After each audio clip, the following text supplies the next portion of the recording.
அன்புக்குரியவர்களே, ஆண்டவர் இயேசுவின் இனிய பெயரில் உங்களை அன்போடு வாழ்த்துகின்றேன்.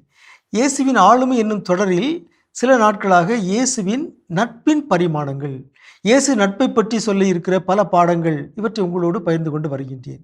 இன்று கண்ணீர் நட்பின் அடையாளம் என்னும் செய்தியை உங்களோடு பகிர்ந்து கொள்ள விரும்புகின்றேன். இயேசுடைய வாழ்வில் இயேசு நட்புக்கு முக்கியத்துவம் கொடுத்தார். இயேசுவுக்கு பல நண்பர்கள் இருந்தார்கள். லாசர் அந்த நண்பர்களில் ஒருவர். லாசருக்காக இயேசு கண்ணீர் சிந்தினார் என்று யோவான் தெளிவாக பதிவு செய்திருக்கிறார். யோவான் நற்செய்தி 11:34-36. இயேசு உள்ளம் குமுறி கலங்கி, அவனை எங்கே வைத்தீர்கள் என்று கேட்டார். அவர்கள் அவரிடம், ஆண்டவரே வந்து பாரும் என்றார்கள். 11:35. இயேசு கண்ணீர் விட்டு அழுதார். 36. அதை கண்ட யூதர்கள், பாருங்கள், லாசர் மேல் இவருக்கு எத்துணை அன்பு என்று பேசிக்கொண்டார்கள். ஆகவே நட்பின் அடையாளம் கண்ணீர் என்பது இயேசு நமக்கு கற்றுத்தருகிற பாடம். கண்ணீர் என்பது ஒரு அன்பின் வெளிப்பாடு. கண்ணீர் பலவிதங்களில் வெளிப்படுகிறது. ஆனந்த கண்ணீர் இருக்கிறது, துயர கண்ணீர் இருக்கிறது, முதலை கண்ணீர் இருக்கிறது, நட்பின் கண்ணீரும் இருக்கிறது. உண்மையான நட்புகளில் கண்ணீர் சிந்துதல் நிகழ்கிறது. அதை உங்களுடைய வாழ்க்கையில் நீங்கள் அனுபவிச்சிருக்கீங்களா என்று உங்களை கேட்டுக்கொள்ளுங்கள். நல்ல நண்பர்கள், நல்ல தோழியர், நெருக்கமானவர்கள், இவரிடம் நாம் மனம் விட்டு பேசும்போது நம்மை அறியாமலே கண்ணீர் வந்து விடுகிறது.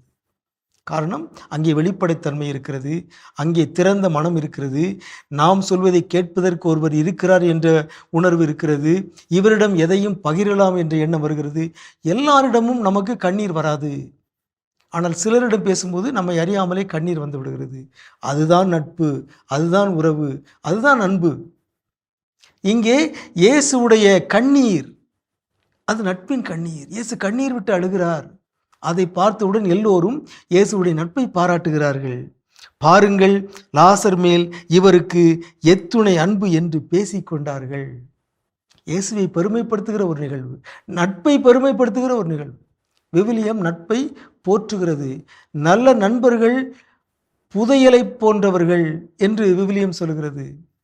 இயேசுவே நட்பை போற்றுகிறார், இயேசுவே நட்பை பாராட்டுகிறார். நட்பின் காரணமாக இயேசு கண்ணீர் வடிக்கிறார். நம்முடைய நட்புகளில் இந்த கண்ணீர் வருகிறதா என்று நாம் ஆய்வு செய்ய வேண்டும். கண்களில் கண்ணீர் வந்தாலும் சரிதான், இதயத்தில் கண்ணீர் சுரந்தாலும் சரிதான். கண்ணீர் என்பது அன்பின் அடையாளம். கண்ணீர் என்பது நட்பின் இலக்கணம். ஆகவே சில நேரங்களில் நண்பர்களிடத்தில் பகிர்கின்ற பொழுது கண்ணீர் வந்தாலோ அல்லது கண்ணீர் வருவதை நாம் பார்த்தாலோ அது சிறந்த நட்பின் அடையாளம் என்பதை நாம் புரிந்து கொள்ளலாம். இயேசுடைய வாழ்க்கையில் இத்தகைய அனுபவம் இருந்தது. இயேசுவிடமிருந்து இதை நாம் கற்றுக்கொள்வோமாக. கண்ணீர் நட்பின் அடையாளம். உங்களுக்கு அமைதி உரித்தாகுக.